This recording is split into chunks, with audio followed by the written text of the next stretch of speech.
Now, good morning. Happy Valentine's Day. It's Tuesday, February 14th, 2023. I'm Rock Daniels, and welcome to a new edition of Lexington Water Cooler News. Now, on weather today, the high is going to be 65. The low this morning is 36 degrees.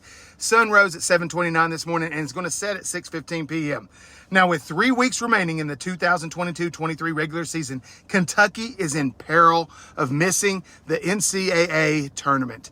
The Wildcats have a record of 16-9 with 7-5 in the SEC, which would not be enough to make the team field for the season ending if it ended today. So Coach John Calipari is still confident that they can make the tournament, but they will need a string of big wins together.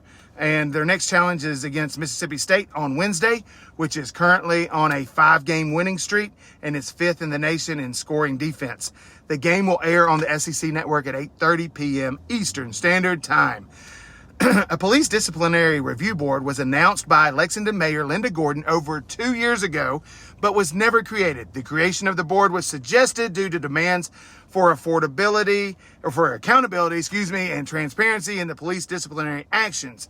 The Commission on Racial Justice and Equality didn't recommend the creation of post-disciplinary police review board, and the city focused on putting civilians on the disciplinary review board instead. The city cannot have an external citizens police disciplinary review board due to the state law, but 2 citizens were added to the internal police disciplinary review board in June of 2022. However, the internal police disciplinary review board has not met yet, and the police have not sent disciplinary actions to the board since June of 2022 due to officers resigning or retiring before the board could meet. Now, the Kentucky Chamber of Commerce is urging the state's legislators to ban unregulated gambling machines known as skill game machines from the state. The machines pose a threat to legal and regulated forms of gambling like the Kentucky lottery, horse industry, and charitable gaming. In the 2022 session, both the House and the Senate passed bills to ban the games, but could not reach a final decision. There is no requirement for registering or monitoring the machines, but it is believed that they are in 110 of the state's 120 counties and number in the thousands. The sponsor of last year's bill is expected to file similar legislation in the 2023 session. Now, the Lexington St. Patrick's Day Parade and Festival will return on March 11th, celebrating Irish culture and the lineup of entertainment, food, and crafts. The parade begins at 1 p.m. and goes down Main Street. The Grand Marshals are Dr. Frank and Catherine McDowell, and the last full event was held in 2019 for its 40th anniversary. Now, over in Georgetown, their city council is closer to finalizing a plan to increase water rates. The latest proposal is for 17% increase for each of the first 3 years, much lower than the original proposed 61% hike. The increase will start in March, if approved, and shows up on bills in April. The rate hike has been met with concerns from residents. The council and the new mayor will decide on the proposal and whether it's going to be approved. Now, the Kentucky Secretary of State is proposing a bill that will make it harder for stalkers to track victims of domestic abuse by expanding a confidentiality program. The program would allow victims to keep their addresses private from the public and from being listed on voting rolls. The bill would also eliminate the requirement for a court order.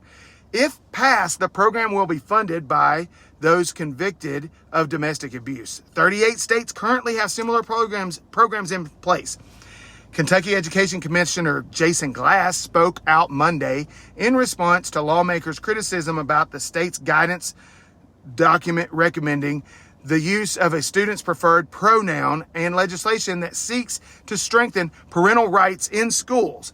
Now, Glass said the guidance is not a requirement for schools and districts, but is rooted in evidence-based best practices designed to promote the health and safety of students.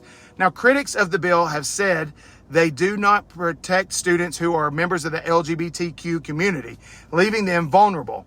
Now, Representative Josh Callaway introduced House Bill 173 last week, which allows parents to sue a school district if they felt their rights were violated, and school staff must notify parents if their child starts dressing in a way that doesn't conform to their gender and asks to be referred to by a different pronoun or name.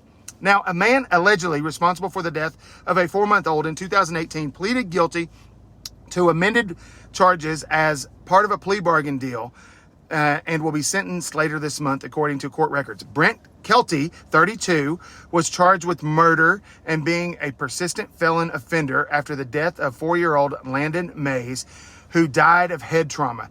Kelty pleaded guilty to lesser charges of first-degree manslaughter as part of a deal in January, following court mediation. The persistent felony offender charge was dismissed, according to court documents. Now, Lexington police investigated the death, but the Attorney General's office previously presented the case to the grand jury, resulting in Kelty's indictment. Now, at that time, a spokesperson for Attorney General Daniel Cameron said representatives couldn't comment on why the indictment came 3 years after Mayes' death. Now, when the indictment was handed down, Kelty was already in jail on unrelated charges, according to jail records. Kelty had been convicted of several prior felonies in Fayette County since 2010, according to court records, which is what led to the indictment on the charges of being a persistent felon and offender. Kelty faces 16 years in prison for the manslaughter charge. As part of the deal, the sentence imposed with this case should run consecutively with any other felony sentences he received on previous crimes, according to court documents.